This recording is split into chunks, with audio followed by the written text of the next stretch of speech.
Tiro. İyi. Bir geldik fikir etken olsamat.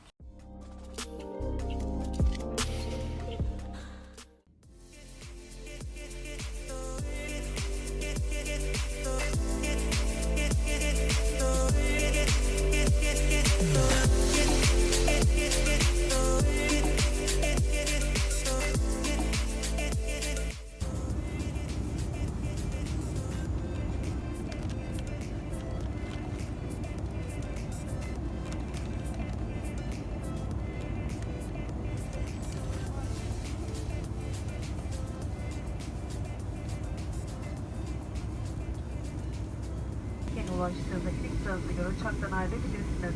Maskenizi, ağzınızı ve burnunuzu kapatacak şekilde takmanız gerektiğini hatırlatır. İşbirliğiniz için teşekkür ederiz.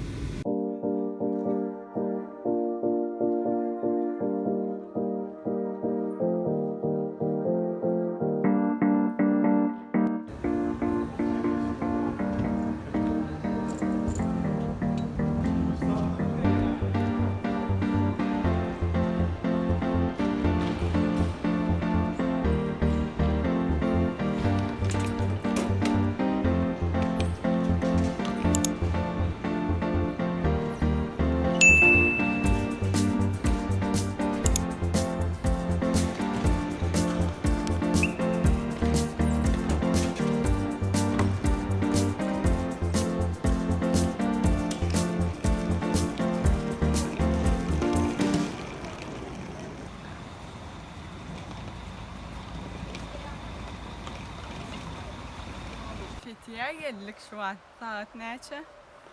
Barkadan Nedir yakıcımı? 3:45. 3:45 gördüm. Maynar da yalo yaşılın ya. Allah'ım bulmadı. Sucaşın sesi, ağaçların iyisi. İyisi yemem o. Anırbaş. Let's go on. Gelecek yerimize geldik. Bir geldik fikir etken olsamat. Fethiye'ye geldik. Geldik, yattık, turduk. İtak yüzümden hem belli bolyanlar. Onca yolu gittik, geldik, yağdadık. Giyicirek turduk. Ona şu an denize varıyaz. Birazcık deniz havasını almalı. Günün batışını seyrederiz. Kalandan sonra veriyaz.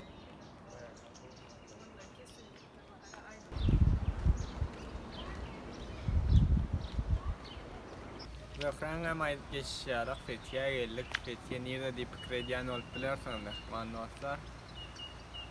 Dersini görkülür. Fethiye karta.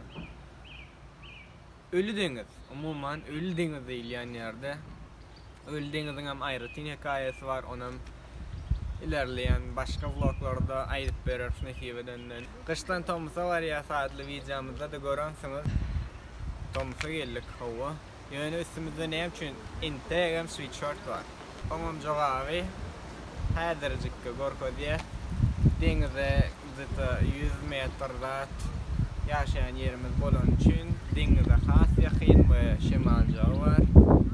Şimalcı bolun için üşemeyelip kalınrak giyiniyiz. Futbolka geçmeye katal var. Devam.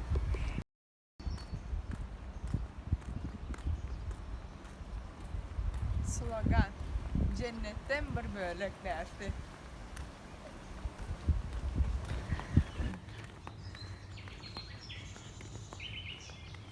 Bu sesim özü neyme degen o.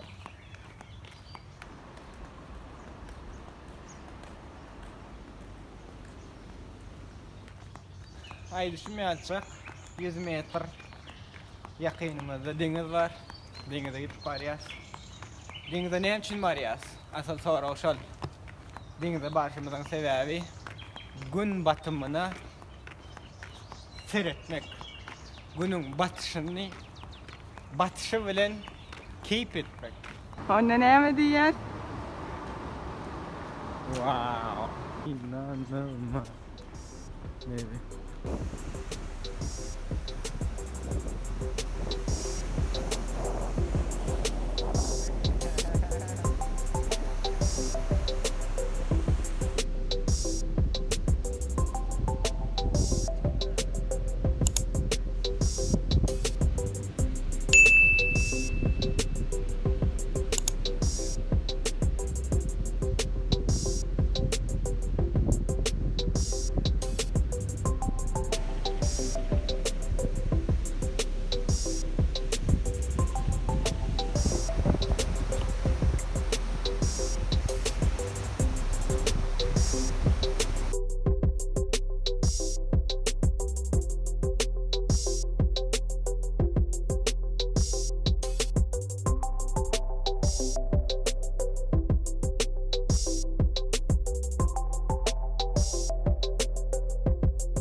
Denize 100 metre diye yani o 100 metre diye geçilecek hatta. Yani o denize 100 metre yakınında yaşamak demek ne demek biliyor musun?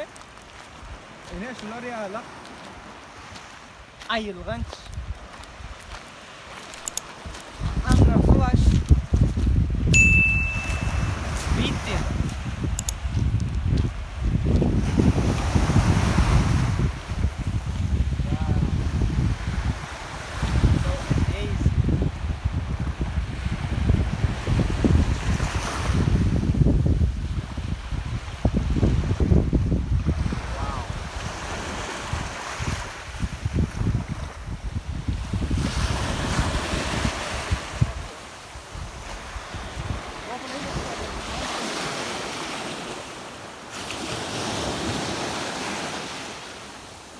Hava. Avda daydan açıkladın var mı ondan? Bu videonu her kim açıp görsün. Doktorlar kalkan olup geçsin. Yanmasın.